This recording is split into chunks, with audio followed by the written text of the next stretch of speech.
বাংলা নববর্ষ ১৪৩২ উদযাপন উপলক্ষে ঢাকা বিশ্ববিদ্যালয়ের চারুকলা অনুষদের উদ্যোগে আজ ১৪ এপ্রিল ২০২৫ সোমবার সকাল ৯টায় বর্ষবরণ আনন্দ শোভাযাত্রা অনুষ্ঠিত হয়েছে। শোভাযাত্রাটি চারুকলা অনুষদের সামনে শুরু হয়ে শাহবাগ মোড়, টিএসসি মোড়, শহীদ মিনার, শারীরিক শিক্ষা কেন্দ্র ও দোয়েল চত্বর হয়ে বাংলা একাডেমির সামনের রাস্তায় দিয়ে পুনরায় চারুকলা অনুষদে গিয়ে শেষ হয়। এবারের শোভাযাত্রায় অংশ নিয়েছে ২৮টি জাতিগোষ্ঠী, বিভিন্ন শিক্ষা প্রতিষ্ঠান, সামাজিক সাংস্কৃতিক সংগঠন এবং দেশ বিদেশি অতিথিরা।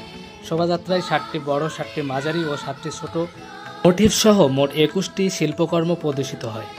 বড় মোটিভগুলোর মধ্যে ছিল কাঠের বাঘ, ইলিশ মাছ, শান্তির পায়রা, পালকি, জুলাই আন্দোলনে নিহত মুগ্ধের পানির বোতল ইত্যাদি। বিশেষভাবে এবারের শোভাযাত্রায় ফিলিস্তিনে নিপীড়িত জনগণের প্রতি সহানুভূতি জানিয়ে তরমুজের মোটিভ যুক্ত করা হয়।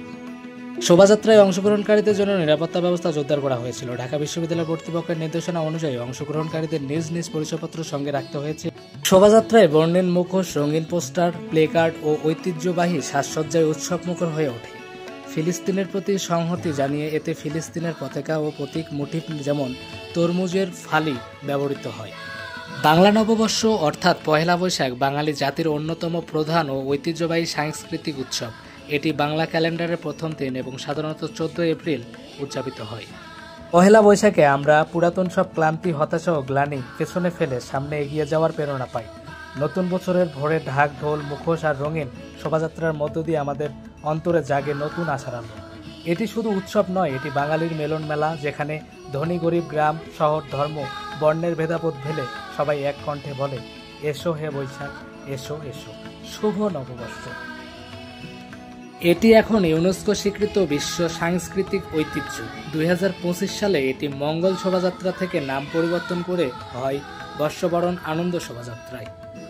রমনার বটমূলে ছায়ানটে গানের অনুষ্ঠান এসো হে বৈশাখ গান দিয়ে দিন শুরু হয়। পান্তা ইলিশ, অনেকেই ঘরে বা রেস্টুরেন্টে পান্তা ভাত ও ইলিশ মাছ দিয়ে দিনটি উদযাপন করেন। আলপনা আঁকা, রঙিন পোশাক পরা, মুখোশ, ঘোড়ার গাড়ি, হাতি, মোটিভ ইত্যাদি মাছ, রঙিন ফেস্টুন, চিরচারিত লোকসংস্কৃতি প্রকৃতি এ দিনের প্রধান উপাদান। বাংলাদেশ, পশ্চিমবঙ্গ, ত্রিপুরা, আসাম সহ বিশ্বের যেসব অঞ্চলে বাঙালিরা আছে সেইখানে এই উৎসব পালিত হয়। নতুন বছর হোক শান্তিময়, সুস্থ, সমৃদ্ধ ও সবার জন্য আনন্দদায়ক।